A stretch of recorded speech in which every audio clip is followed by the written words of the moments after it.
महोदय, पाच घ्यायचे ही लक्षवेधी ज्या विषयात मांडली हा खरंच खूप गंभीर विषय आहे. अध्यक्ष महोदय, प्रधानमंत्री पोषण शक्ती निर्माण योजनेअंतर्गत जवळपास महाराष्ट्रातल्या स्थानिक स्वराज्य संस्था असतील, खाजगी शाळा असतील, अनुदानित शाळा असतील, यामध्ये 1ली ते 8वीच्या विद्यार्थ्यांना मध्यान्ह भोजन दिलं जातं. त्यामुळे पटसंख्या घसरू नये, पटसंख्या राहावी हा उद्देश आहे. अध्यक्ष महोदय, पण आपल्या राज्यात या योजनेत खूप मोठा भ्रष्टाचार झालेला आहे. अध्यक्ष महोदय, उत्तरात सांगितलंय मंत्री महोदयाने की 25-26 मध्ये जवळपास 2447 कोटीची तरतूद आहे या योजनेसाठी. अध्यक्ष महोदय, यात काय झालं? यात यांनी इंधन आणि भाजीपाल्याची रक्कम शाळा स्तरावर वर्ग केली आणि धान्य असेल, तांदूळ असेल इत्यादीसाठी पुरवठादारांचं टेंडर काढलं. अध्यक्ष महोदय, ही टेंडर प्रक्रिया राबवली शिक्षण संचालकाने. या टेंडर ज्यावेळेस काढलं त्यावेळेस एकच उदाहरण देतो. तांदळाच्या बाबतीत तर खूप मोठ्या तक्रारी आहेत, पण एकच उदाहरण देतो. हिरवा वाटाणा, ग्रीन पीस हे निविदा प्रक्रियेत टाकलं आणि ज्यावेळेस वर्क ऑर्डर दिली त्यावेळेस फक्त वाटाणा. त्याचा रेट काय तर 134 रुपये हिरवा वाटाण्याचा रेट होता टेंडरमध्ये. आणि ज्यावेळेस तुम्ही वर्क ऑर्डर देता जिल्हा स्तरावर त्यावेळेस फक्त वाटाणा हा शब्द टाकला. जवळपास 100 रुपयाचा फरक आहे. अध्यक्ष महोदय, हे दोन्ही कुणी केलं? वर्क ऑर्डरवर सही शिक्षक संचालकाची, टेंडर कुणी काढलं? शिक्षक संचालकानं. मग 100 रुपये किलो मागं म्हणजे टेंडरमध्ये हिरवा वाटाणा आणि तुमच्या वर्क ऑर्डरमध्ये साधा वाटाणा आणि पुरवठाही साध्या वाटाण्याचा. अध्यक्ष महोदय, उत्तरात मंत्री महोदयांनी सांगितलं की जो माल आहे त्याची तपासणी NABLच्या लॅबमार्फत केली गेली आणि त्याचे नमुने जिल्हा स्तरावर पाठवले गेले. मला त्यांना विचारायचं आहे की लॅबमध्ये तुम्ही हिरवा वाटाणाच पाठवला असेल, त्याचे नमुने जिल्हा स्तरावर पाठवले असतील, तरी राज्यातल्या जवळपास सर्व जिल्ह्यांनी, सोलापूर जिल्हा वगळला तर बाकीच्या सर्व जिल्ह्यांनी याची देयकं काढली.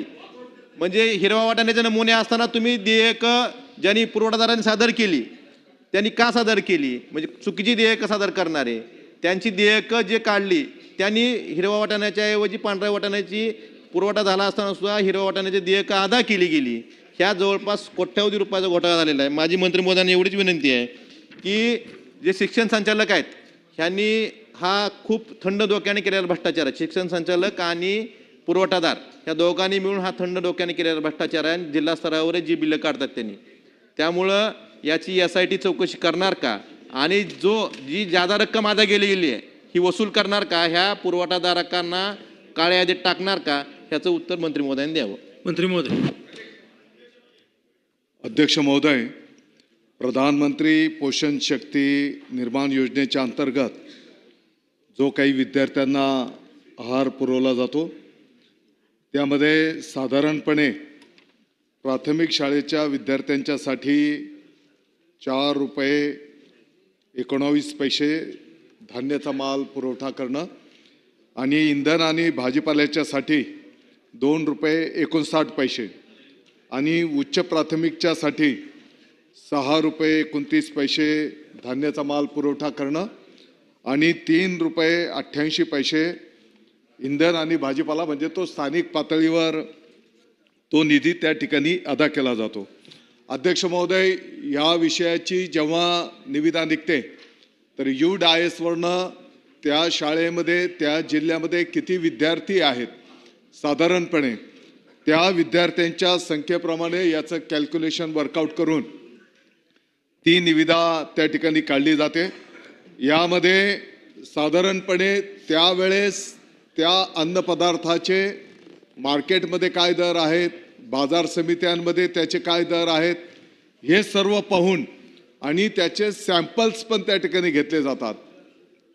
जे काही नमुने त्या ठिकाणी घेतले जातात ते नमुने प्रमाणित लॅबमध्ये त्या ठिकाणी तपासले जातात आणि मग ती निविदा त्या ठिकाणी निश्चित केली जाते. अध्यक्ष महोदय, हा माल जेव्हा पुरवठा दर 2 महिन्याला केला जातो तर साधारणपणे त्या शाळेचे मुख्याध्यापक, त्याचं शाळा व्यवस्थापन समिती आणि अन्न शिजवणारे जे काही आपले कर्मचारी आहेत यांच्या उपस्थितीमध्ये तो माल त्या ठिकाणी दिला जातो. आता सन्माननीय आमदार महोदयांनी जो काही पाटील साहेबांनी मुद्दा उपस्थित केलेला आहे, निविदामध्ये ही वस्तुस्थिती आहे की ग्रीन पीस असा त्या ठिकाणी उल्लेख आहे आणि वर्क ऑर्डरमध्ये वटाणा असं त्या ठिकाणी दिलेलं आहे. परंतु साधारणपणे पुरवठा जेव्हा केला जातो तर तो पुरवठा जे सॅम्पल दिलेले होते त्याप्रमाणेच त्या ठिकाणी करणं अपेक्षित आहे आणि म्हणून आपण जे काही बाब निदर्शनास आणून दिलेली आहे ही निश्चितपणे याची चौकशी केली जाईल आणि या चौकशीचा जो काही अहवाल येईल त्या अहवालाप्रमाणे पुढची कारवाई केली जाईल.